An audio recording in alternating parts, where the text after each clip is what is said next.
शिव शंकर वास करले।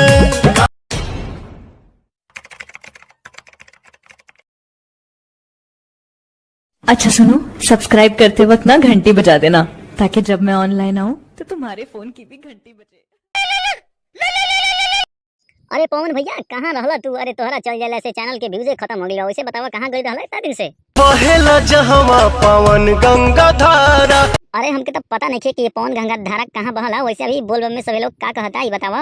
हर हर महादेव बोले लोग बसारा। अच्छा तो ठीक बा, पर एक बात बतावा, सुननी कि तुम्हारे वो गाना आइल काशी वाला, ओकरा आगे याद नहीं चावत का यूट्यूब पर बड़ा बवाल मचेले, बता नहीं सुनावता हमके। कड़ कंकड़ में शिव शंकर वास करले। अरे जैसे सुनले रही वैसने बा हो, एकदम गाना तो बवाल बा। वैसे आप लोग के गाना कैसा लगल कमेंट में जरूर बताइए। हाँ पवन भैया पियर पियर काहे पहनले बड़ा? अभी आवत रहा कहाँ से ही बतावा। देवघर से अब अच्छा तो देवघर से आवत रहा, बहुत बढ़िया काम कैले बड़ा। वैसे ही बतावा, हम जो टी शर्टवा पैंटवा कहले नहीं पियर पियर लेके आई बड़ा ना, हमरो देवघर जाए के बा। छूट गई है, सॉरी। अरे पवन भैया एगो काम कहनी, वो भी तू ठीक से ना कर पैला। बतावा हम कैसे देवघर जाए? दिमाग खराब करके रख देला हमार।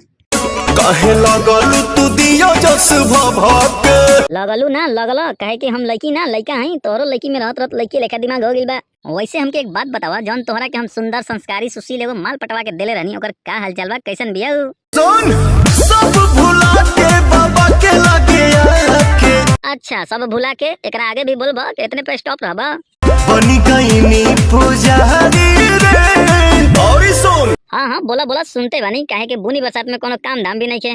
ते जब से कोई गदारी। अरे हम कहाँ गद्दारी कोई नहीं, तोहरो दिमागो में भूसा भर गइल बा का? वैसे वो लड़की अभी दिल में बिया के ना हो पवन भैया? दिल में बसी गईले भंडारी रे। अच्छा कहला जे तू के छोड़ दला, बहुत बढ़िया काम कैला। एक नंबर के बदमाश और चुटनिया रहे, रोज हमार बीड़ी चुरा के पी जात रहे।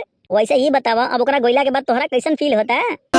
जिंदगी भइल बम बम बा। बस ऐसा ही बम बम रहिया है पवन भैया। पर एक बात बतावा हमके, जब देवघर में गइल रहला त शिव जी से का मंगले रहला? एगो सपना पुराई जी। अरे वो कौन सपना है पवन भैया? जरा हमरो के तो बतावा।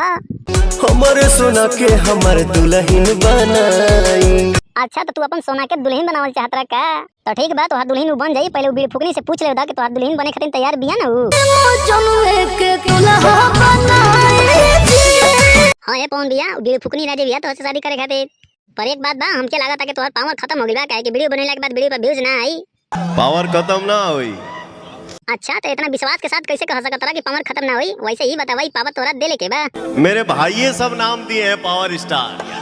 चलिए पवन भैया, वीडियो को लाइक का टारगेट मैं 100 ही रखता हूँ, और मैं देखता हूँ कि आपका ऑडियंस आपसे कितना प्यार करते हैं। दोस्तों वीडियो पसंद आया हो तो लाइक करें, शेयर करें और हमारे चैनल को सब्सक्राइब करें। और ऐसा ही वीडियो देखना चाहते हैं तो हमारे बगल वाले वीडियो पर क्लिक करें। दिल में बसी गई